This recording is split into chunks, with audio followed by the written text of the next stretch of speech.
G'day guys. Yep, this is another old video and we're going back about 10 months this time. So the story starts with the release of the cluster servers on the official maps. My tribe and 3 other major players had settled on the island map.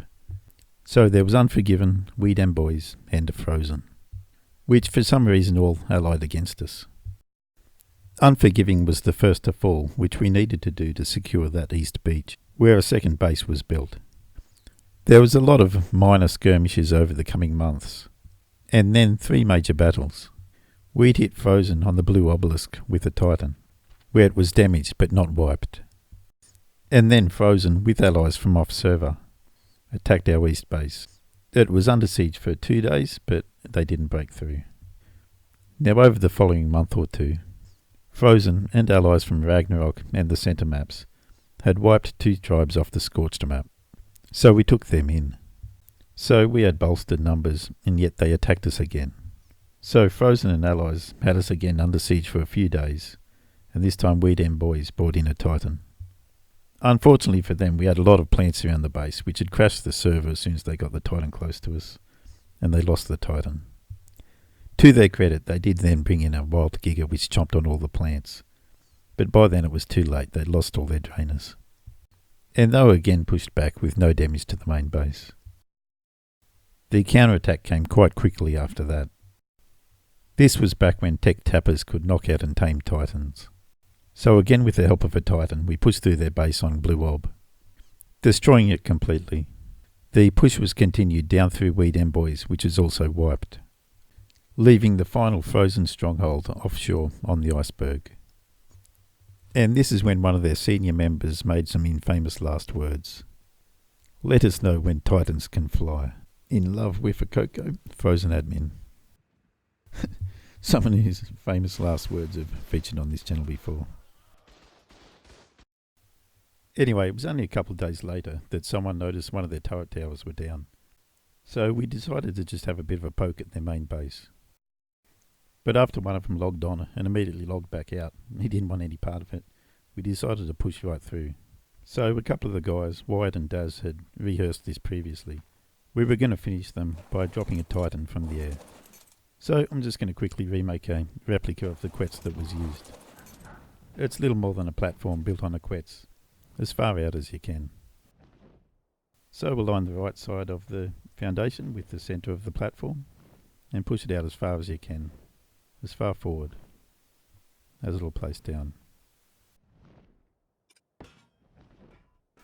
And now place the foundation 2 wide and 3 long. Off the foundation, stretch ceilings out as far as you can.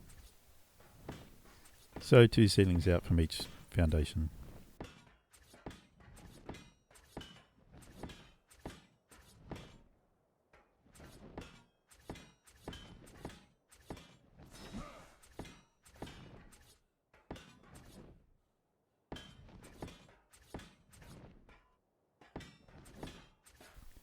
So that's it. And the one that was used at least had railing. Placed on the front and back, where it would fit.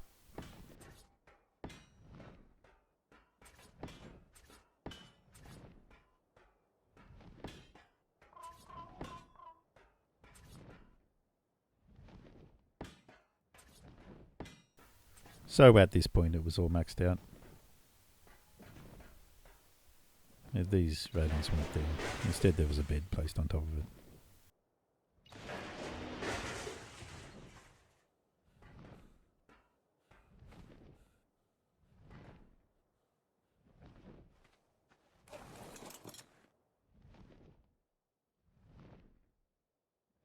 So that was it. A little more than a big platform on a quetz.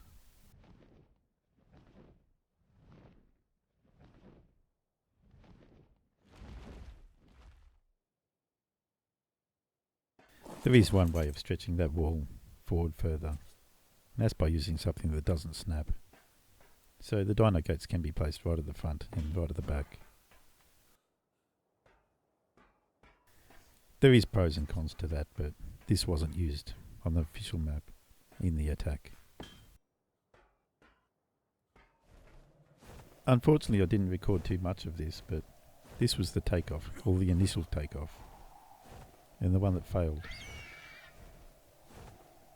Here Daz is flying the quets, and Wyatt walked the Titan off the cliff onto the top of it. So that was the first attempt. Had to be walked around and try again. Because it's a long way short of that bloody iceberg. Anyway, I'll show you how a single person can take off with the quets and a Titan. I've found the easiest way is just to walk the quets underneath the Titan. Jump off and jump on the Titan. Now you've just got to give him a bit of a wiggle until his legs start flailing. You'll hear his legs go silent, so he won't be stomping anymore. And you can see how his legs are moving in that walking motion. Now just jump on the quets and look straight up and fly straight up. Now the Titan's going to be constantly sliding forwards, so you've got to keep moving forwards to keep up with it.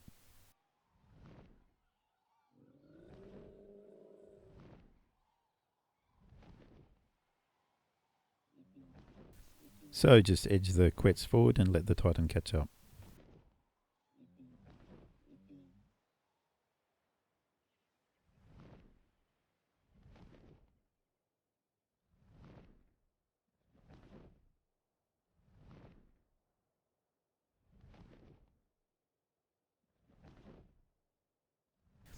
You can only move as fast as that Titan is sliding.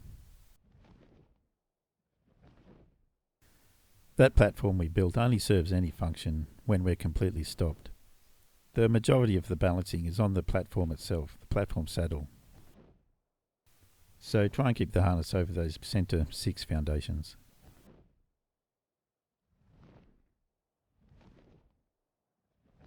Now if I stop the quets, it'll just slide straight off the front.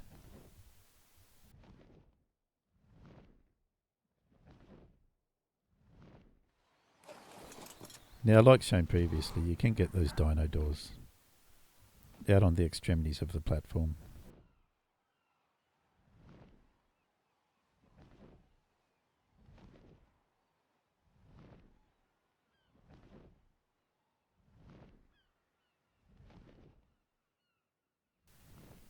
This was just an experiment. I don't recommend putting ones on the side like this.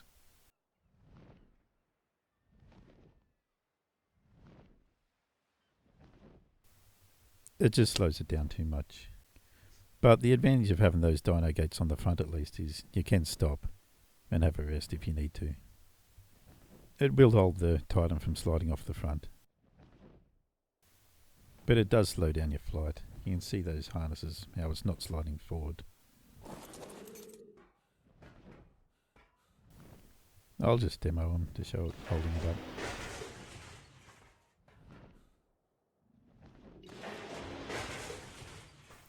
But remember, they do nothing when the quets is actually moving.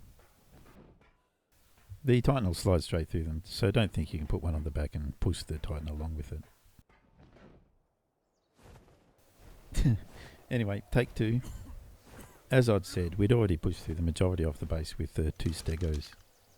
Veggie cakes are OP. So, unfortunately, the Titan blimp only got used for cleanup. So again, this is Daz flying. He was the best at it. And Wyatt riding on the back. Total flight time was about 8 or 9 minutes from the mainland to the iceberg.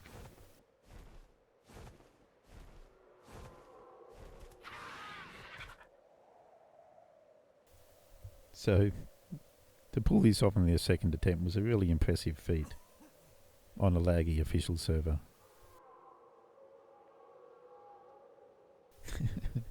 I got yelled at for talking because they're trying to concentrate so hard.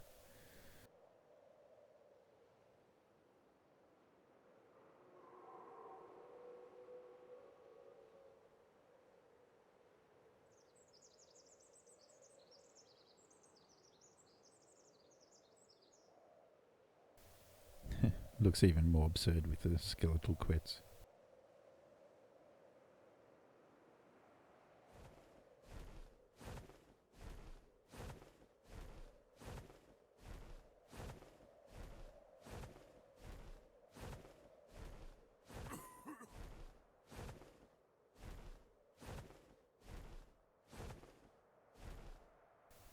So here Daz is going to keep flying forward to let it slide off the back.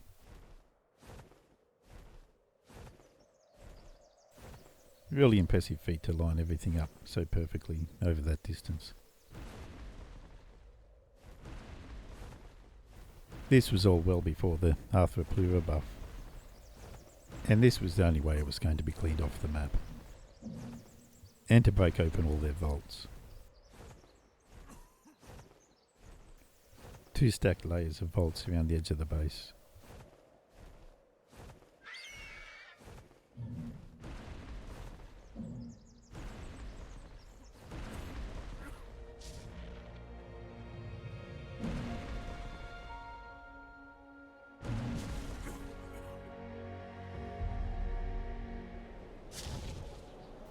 Anyway, so that's how the war between Frozen and us was ended.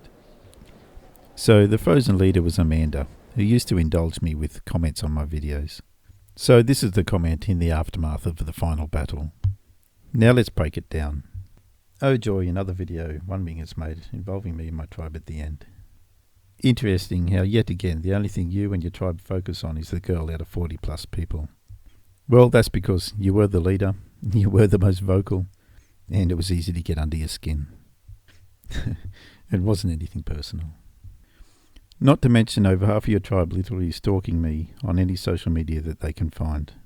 Yes, we knew you posted on the official servers. And no, you probably should keep how many gigs you're popping to yourself, because that was of interest to us. And of course this is my social media that you're posting on. It's a public forum, I'm not complaining. We own the cluster while you fought and cheated to get hold of one map. Okay. No, we never cheated. We are not wiped and probably won't ever be from you of all people. They were never seen again. A few of their lower members built up again and were wiped by us. But to their credit again, they did keep putting up a fight. No matter how much you glitch Titans on top of the iceberg, have your members getting caught on video jumping into the map mid-fight, or how big of a base you built that exploits the current plant glitch, it still won't work. Well, you can now see how we got the Titan up there. I wouldn't call it a glitch. And this was well before the meshing epidemic that's killing the game right now. I'm pretty sure none of our members are jumping into the map mid-flight. I don't think that's how it actually works anyway. And yeah, I guess we were guilty of putting too many plants in and crashing the server whenever you got near it. That's why we hit you when we did, to get in before the turret nerf. No surprise, you rely on exploits when you can't PvP otherwise. Personally, I guess that's true. That's why I trap people first. But that's why I keep the guys around me that I do. Too bad you never show your viewers any of that stuff in an attempt to keep it from being patched. Well, that's what this video is about. I do show everything, it just may be about a year late. Anyway, Amanda, I've told you the best time on the server was when you were there. No hard feelings, but it was always going to result in one of us gone. I did offer to come help you build somewhere else, but that was declined. But that's understandable. Now go buy a bath towel.